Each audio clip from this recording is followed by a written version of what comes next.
Le situazioni cominciano ad essere anche piccanti, no, diciamo, usiamo questo termine, però penso che, nell'arco di 15, 20 giorni si riuscirà ad avere poi un panorama più completo di tutte le questioni. Chiaramente, non è semplice gestire, queste tensioni, soprattutto anche che vediamo che si riverberano, no, poi in quelli che possono essere potenziali accordi. Da sindaco uscente ed esponente di Fratelli d'Italia, Nicola Fantuzzi gioca a carte scoperte. Impossibile negare che nella Marca ci sia un continuo braccio di ferro tra Meloniani e Lega. Lega che tra l'altro deve fare i conti con lo scisma ormai compiuto di Vittorio Veneto. Insomma, afferma Fantuzzi, tutti i giochi sono aperti, nonostante a San Polo una linea sia già stata tracciata.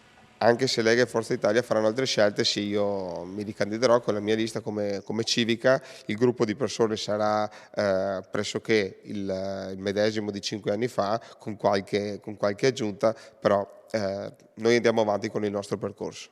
Centrodestra che cerca l'unità ma che fatica a trovarla. A Mogliano Giuliana Tocchet, ex assessore della giunta uscente Bortolato, ha annunciato la sua candidatura a sindaco. Ascoltiamo Mogliano, il simbolo del movimento civico. Un progetto tutto a favore del sociale, perché io da sociale sono nata e il sociale ce n'ho nel mio DNA, per le famiglie, per il lavoro, per la cultura.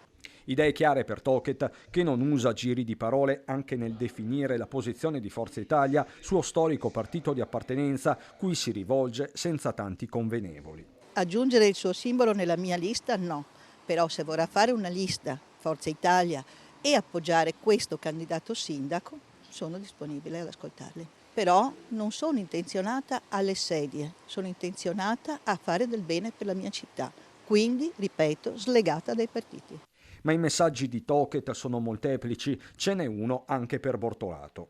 Lui farà la sua campagna elettorale, io farò la mia, Nilandi farà la sua e poi sarà la scelta dei cittadini per chi vuole come sindaco della città di Mogliano.